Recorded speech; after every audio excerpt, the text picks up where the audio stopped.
If this is a dream, I don't want to wake up. I'm going full delusional for a second week running. It's dropped kickoff time, and the Waratahs and the Brumbies are still top of the league.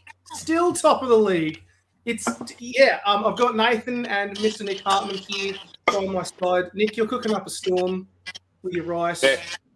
What's it like being top of the league? Aren't the Brumbies the top? Well, you're up there. We're on the same points. We're talking points. I don't know. Us Tars fans have a sense of excellence. In the words of Ricky Bobby, if you're not first, you're last. Yeah. Well, let's just dive into those two performances. I feel like let's as the charismatic Brumby person, I think we should dive into that Brumbies performance as the most recent one, and then we'll do a comparison come Tars, because now I'm really, really excited for when these two sides meet on March 21st, I believe it is. Correct me if I'm wrong, Nathan. But so to start this off, I got a call. I've been away for the entire weekend. I had not seen any sort of stuff about the results from the weekend. And the first thing I hear is a call from a certain Lockie Gray saying, "Are you seeing what I'm seeing?" And I had no idea of the context. And then lo and behold, I see 50 in Christchurch. And I was stunned. Absolutely stunned again. I don't know what the hell is going on here. 50-24 in Christchurch, ending a 26-year drought. 3 tries in the final 10 minutes. Nathan, were you as bewildered as I was? Because watching it on replay, I was stunned. Hey, before Nathan brings actually proper analysis and insight to bear, your little story reminded me. I actually had something to do here at 3 p.m. official Super Rugby time, aka New South Wales time. And this game was, I think, ending around there. Like, it was scheduled to end at like 3:30 or something like that. So I had to go somewhere, or maybe it was 3 anyway. I was in the car, and I actually sneakily put on Stan on my mobile and put my mobile phone in the mobile phone holder, and had the game on while I was driving. And I'm like, this is a bit dangerous. Like, what if there's an intercept, right? So I just had to kind of turn it away from me and listen to it like I was listening to the radio. I love that we're just openly admitting to crimes here. It's great. Yeah, I know. It's like the game was so good that it literally made Nick Hartman break driving. I couldn't believe it, man. I fucking couldn't believe it. I saw the score 14-19 half time. I'm like, all right, yeah, they're going to get done. The bench is going to come through, mate. I couldn't believe it. I was sorry. We don't have. Sorry, I know everyone's waiting to hear what Nathan's got to say. It was the same for me. Same for me. Like, I was running to Caden and down at the park, and he was like, "Yeah, I was convinced that it was going to be 1914, and then they were going to come back. And that was going to be Caden Neville. No, not Caden Neville. Caden Helmers. Come on, the people at Canberra Times walking down to Caden Neville's in the park. Oh, if only. Look at Nick just name dropping everyone he gets in contact with. Yeah, I don't know. And it's like just these guys. He's just so I saw Jason. Two good guys, by the way. Two great guys. Shout out Scrumbags. Shout out Caden Helms. Canberra Times. Yep. League guy in Canberra. Like that 14. Like, for the context, I guess everyone's watched it. Like, there was a fat win behind the Brumbies in that first half, and they wasted so much pill. Like, it was it was the shittest half you could put in and be 19-14 up. Like, they had, I think the territory was like 90%.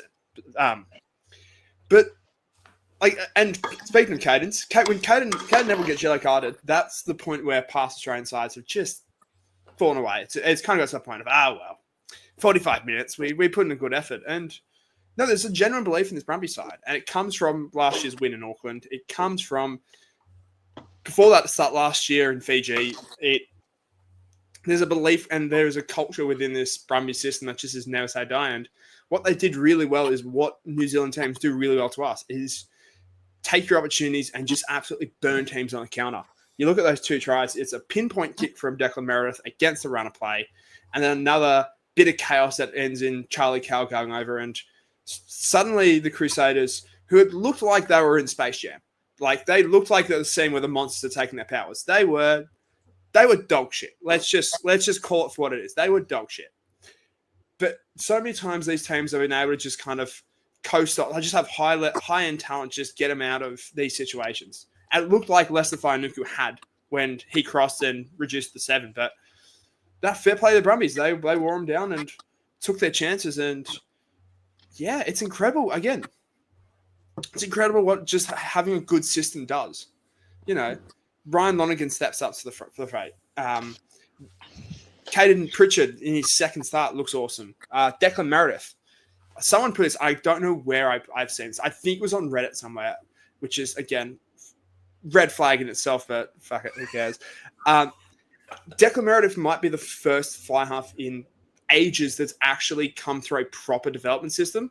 Like, he's 25 now and getting his first, like, consistent starts, having had multiple years in club footy, then getting a chance at Super Rugby, and now gets his chance without any real pressure on him, and he looks it. He looks calm. He looks composed.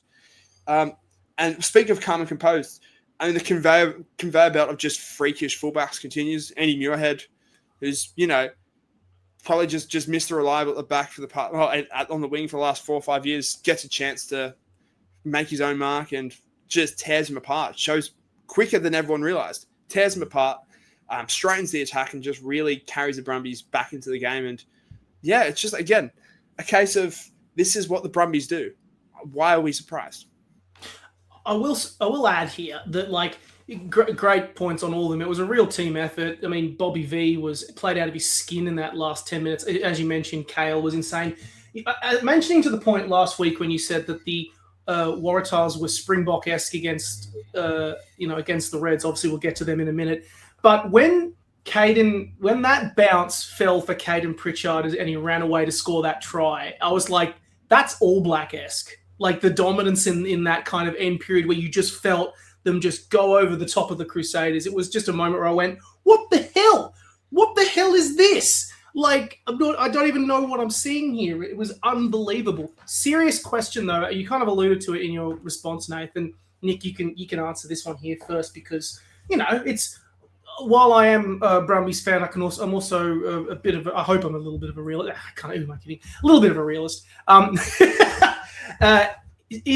it the case of the Crusaders are just back to 2023 Crusaders not playing well, or is it a combination? Or is this Brumbies team legitimately actually like this is just what we're going to see this year, or a combination of both? Like, what do we think in the context of this season? Because I mean, it's a big result regardless. I'd shout out to everyone who's watching, and if you've been enjoying me getting condiments out of my fridge and burning my hands and all that, which has all happened the last about 5 minutes. Look, like, who can say, right? Like, this is the thing about season. So, last year, if you look like the NRL, that's a classic example. All the best teams, their first 10 games kind of sets the tone for the rest of the year. And then they have to deal with injuries and their rotations and whatnot. So to use that kind of imprint that on Super, we just got to wait and see. But I guess the season's not as long, right? So the pressure's on. But the pressure's on to do results, right? Because the Force have lost, not to get off the Brumbies train for a second, Nick, but, the Force have lost their first 2, and you're already kind of like, oh, well, 13th. Or, no, sorry, 11th. It's not 13 teams in this, but it feels like they're 13th. Run off that bad. Well, that's it. But what I will say, and I don't know about the Crusaders, people say they start slow. I don't know if that's true. But I will say this. Flying to Perth and then flying over to New Zealand to the Crusaders, playing 2 home games first up and winning both is pretty good, Nick. That's pretty good. Look, if it turns out to be a season like when the Tars beat the Crusaders, as everyone remembers, the Tars... Which time is that again? It happens so often. I can't remember. Yeah, it does, doesn't it? I think they put 51 on them. They scored 51. Anyway, it turned out to be a case of the Crusaders aren't that great. So, look, I don't know. I don't really follow the Crusaders. If I dare say, I try to look away whenever I see them. So I've seen some chat about, Rob Penny's not that good of a coach. I don't know. about that one. But look, I don't want to take anything away from the Brumbies. To put 50 on the Crusaders is a pretty statement win. Let's hope in 4 months' time we're not talking about another semi-final loss. Look, I'll back onto this and say, like, first and foremost, the travel is a great point because so many times, particularly in a week where, like, all the Fiji and Moana Pacific coaches both came out and said, it's bullshit, we have to go from Lautoka to Sydney and New Zealand. Like, and other teams have done in the past, why are we going from back and forth here and there? Yeah, this is what a good team does. They just get results and kind of put up with it. They show a way to fight their way through. Again, this is Brumbies DNA. This is Brumbies culture right here. Like, it's unbelievable. And I said at the start of the year, the Brumbies will be a very good side, but the test will be when they cop those injuries. Because, Tom Wright and Alan Alto are still probably 2 months away. It's a very good start to be where they are with those guys out. But if you all of a sudden lose a bit more depth, how do they cope with that? That would be my only question. So as long as they keep these pieces together, I think this is going to be a very good Brumbies side, which, again, will have a chance to contend with a top 6 spot, keep pushing teams. But, yeah, it's a weird one on the Crusaders, right? You look at that team and it should just get up regardless. Like, that, I think I had 4 All Blacks coming off the bench. I might have been in Chase. No, I think I had 4 All Blacks off the bench. Yeah, that sounds about right. That sounds right. And good All Blacks, like Cody Taylor, Lester Faianuku. They should be better than what they are. I don't know why. They're now 0-2. You now, as Nick sort of said, 0-2 is a bit of a different prospect than 2-0. You start to panic a little bit. Force, you start to panic a little bit, is also at 0-2. Like, especially when you look at the Crusaders draw the next couple of weeks, I think it's like Chiefs and Blues in the next 3 weeks, I want to say. It's something ridiculous where they could legitimately be 1-4. So, look, is it the Crusaders are back to being in 2024 when they were sucked, I think it was? 23. No, 24. 24. I would seriously advise against writing them off, but if they fall again to the Chiefs, I think this week, then the pressure is on. I reckon let's pivot then. Let's talk about the other Aussie team contending at the top of the ladder. Let's give the Tars some flowers. Finally. Yeah, I know. Finally, thank God. Honestly, 36 to big 36 to 13 win over the draw. Only 1 point difference between that and the Reds win, but I think this was a much better performance than against the Reds. I thought it was the Reds game. I mean, again, I don't think it was their best performance, but just take any result where you win 36, but you put 36 points on that Reds side. Lads, talk to me about where Nathan. I'll go to you first. Do you like what you see? Are you excited? Do you think that? Because I have a feeling the Waratahs haven't hit their ceiling yet. They're winning good results, putting away teams. Wait, Nick, can I go first? Of course you can go. Of course you can. Because again, everyone's waiting for Nathan's answer, and I also want to feel a bit validated if he says like he did the point about travel. Okay. The wins. I hate to say it. I hate to be the party pooper. As good as these wins are, like they're playing the Canes next week. And that's going to say a lot because the Canes are usually a pretty good team, right? But so far, I haven't been blown away. Like, granted, both teams that the Waratahs have played, they've pummeled. But there's just something there. Like, I just still kind of feel like it's still, I can hear the cogs turning and the metal clinking. Because you look at the backline that the Tars have got. And even I guess kind of even said it, Callaway not getting picked. And you're kind of like, I like the balls of that call. But the backline that the Tars have got and so many of the tries in the attack, and granted the weather's been crap in both games, but has just been up the guts. And that's not where the Tars' strength lies. It's kind of up the guts and then, pass it to Jorgo.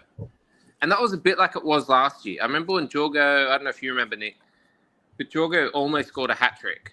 One of his tries got rolled out. But he almost scored a hat-trick against the Force. And not much was doing. And then Jorgo does what Jorgo does. which is play like a 25-year-old in under 16s, but he's playing super, and just rips them apart, like ripping a dude from a standing start. Like, good lord. So I am a bit worried about that, and I hate to say it, that's my perspective, because I've not been thrilled with these wins, especially because the Reds had like a billion people out, right? Like, we didn't beat the Reds with Tate and Harry and all that. But the weird kind of bright shoot for me, the green shoot that I never expected to see, was the front row playing fucking phenomenally. I have been so kind of like, oh, there's Tom Lambert again, like hitting another ruck or not letting anyone go through. Clem Halaholo being an absolute rock, in defence. And in attack, he's always popping up. I remember the game against the Reds, there was a little pop-up from, I think it was Lambert to Halaholo to do a break. Like, so even in attack, these guys are thinking out the box. So, I mean, saying that, the hair's getting the back of my neck, Nick, talking about this. So that is very exciting. But then again, you're just thinking about that Ferrari, boom, boom, in the garage. The Ferrari named Swali. And yeah. I again, you're going to get your validation here because I agree with every single point. In the he's got it. And my two Tars fans, who would have thought? Because the reality is the Waratahs have not been good the first 2 weeks. But what has been good is been their core skills. Like, Dan Palmer is a genius. And he is, like, there was, anyone you spoke to at Waratahs, there was this quiet confidence that, like, they were going to be fine set piece wise. And when you look at who's left that front row, why would you have that confidence? Angus Bell, Dave Parecki, Tani Alatupo. 3 people who started the Lions series. All gone from your team. The front row is performing better. And fair play. It's basically just a pack of hungry dogs putting it together.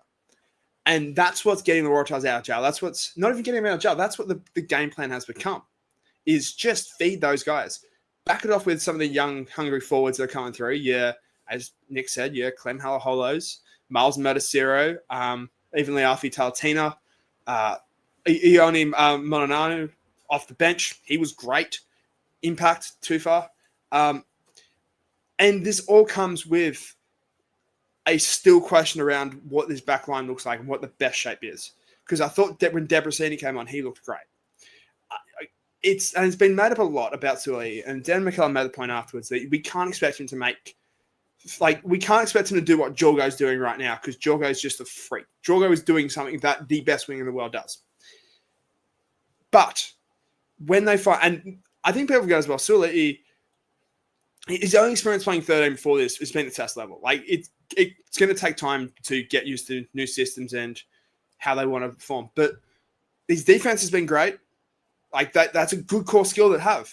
It's a good thing to back up on. And it's good to know that as Waratahs, like, this isn't peak yet. Once you find a way to get him involved, that's a whole different element of your attack. Once, again, James Hendren finds his fit at fullback, or whatever you want to do there, whether you keep him or put Suliti back, that's still a clog that's still going to be figured out.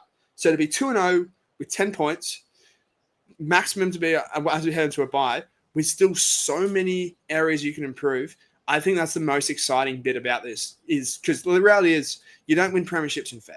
As much as we would love to, because that's when the Waratahs play their best footy, is in Feb and March, you don't win it then. So the fact that there are still improvements is the thing that is most encouraging for me. But as sort of, again, Nick alluded to, the Hurricanes in a week's time will be the test, because they looked good against Moana Pacifica, even though Moana Pacifica basically put out B-side.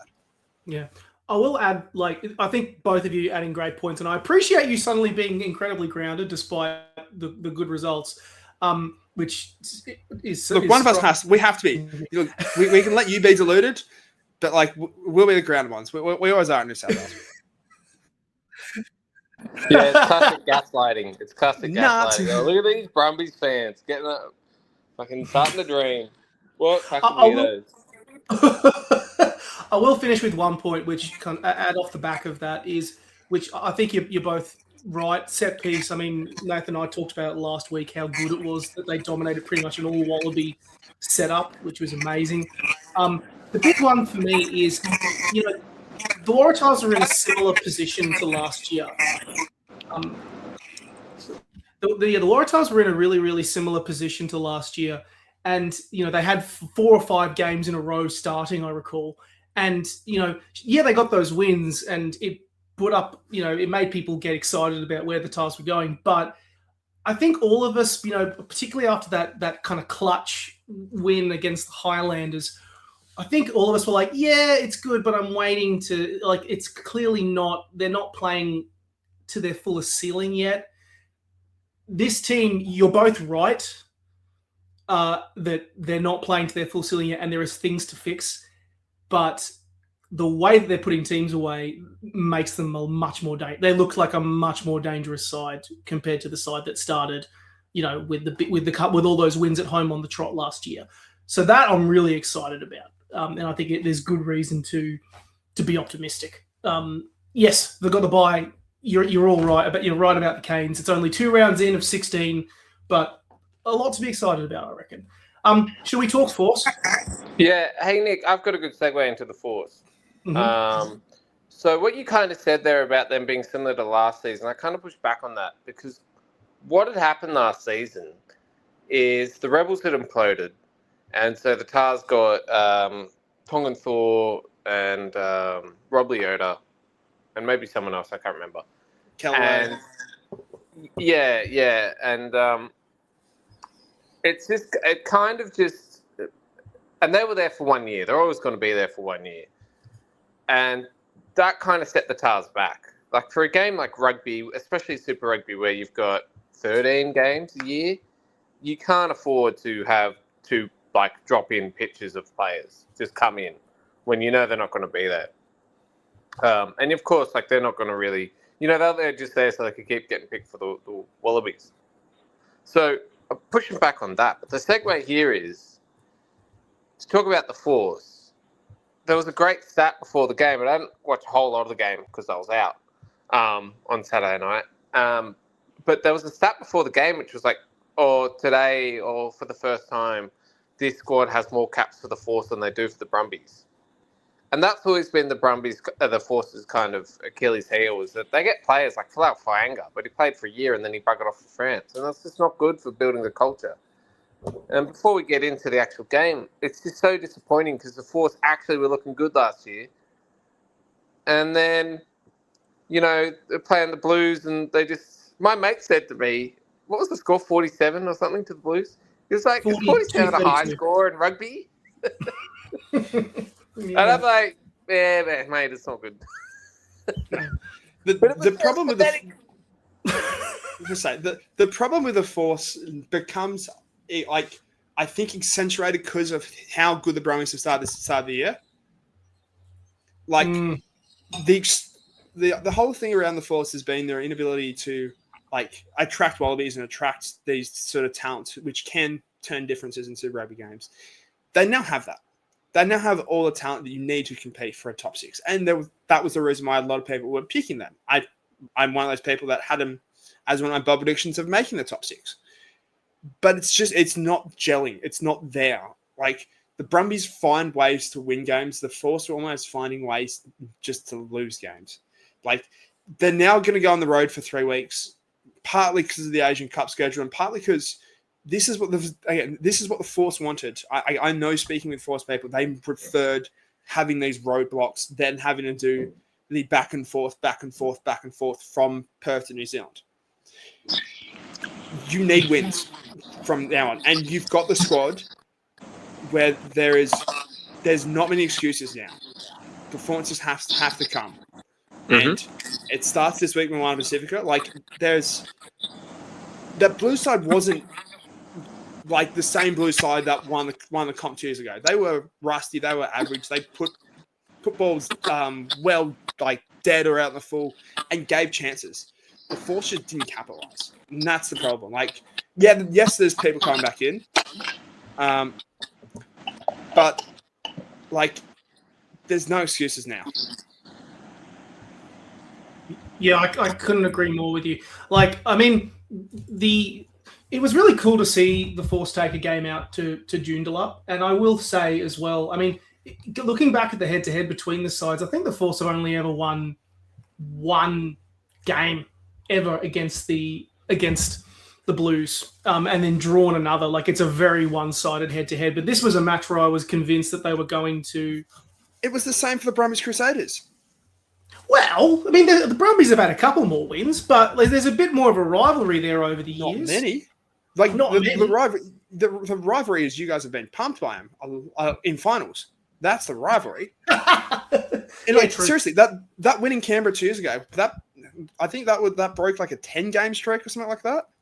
Yeah, it was. It was a 10-game streak, and it was a hit off the post. I'll take it. I will take it every day of the week.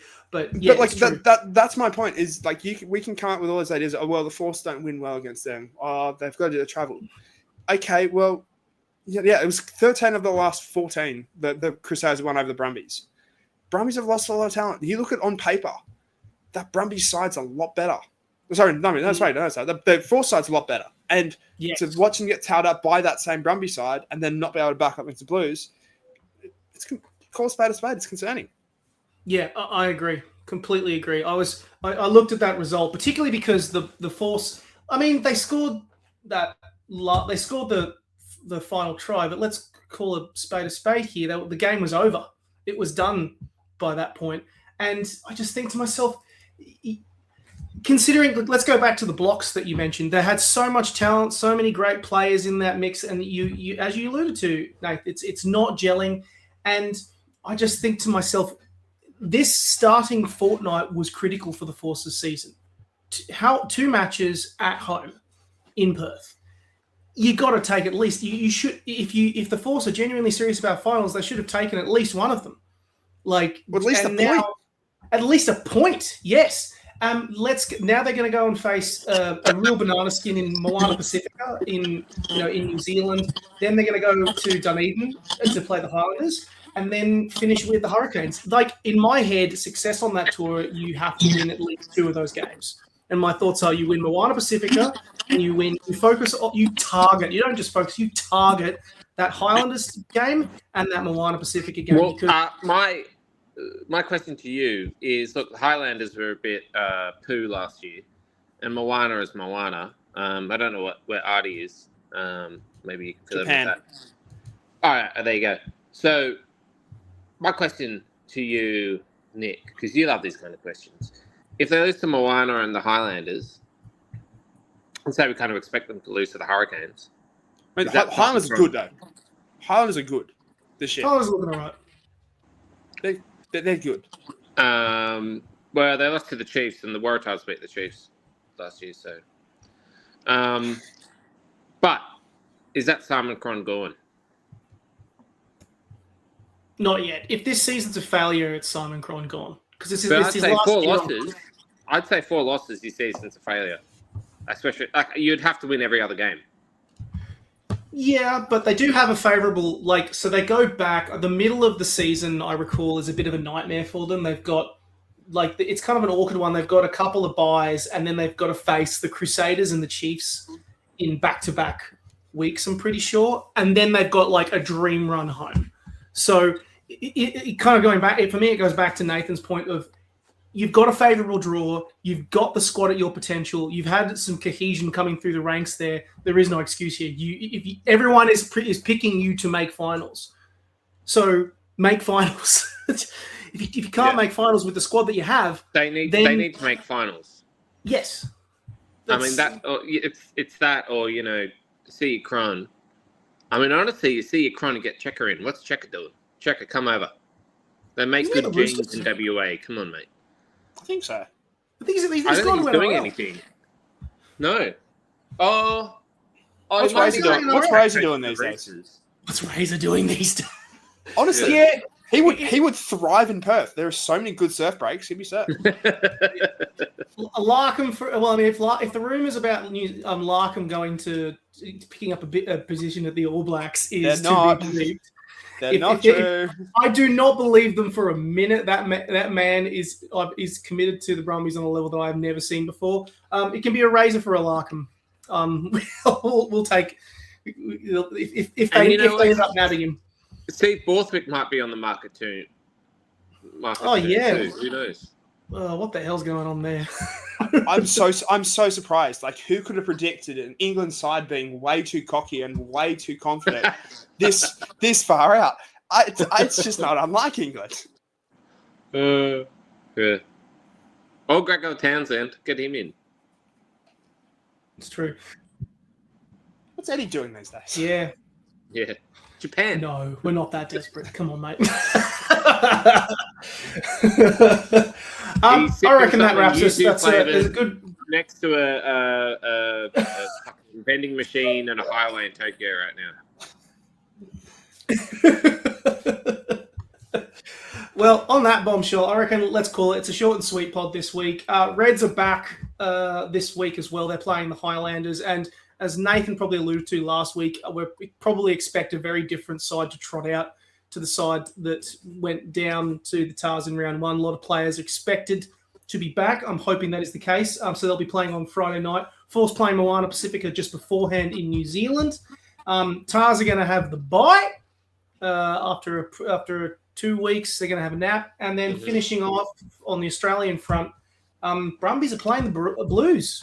First home game of the season in Canberra. So if you're in Canberra, get down and support the boys. You have no fucking excuse. Yeah, literally just good. This team is good. They just put 50 on the current champions. Go and watch them. And it's also not cold in Canberra. It's February. You have no excuse. Get out there. Come on. So it's also Mardi Gras this coming weekend. So shout out to all the gays. Oh yeah, love it. All right, that wraps it. Let's go. All right, catch it.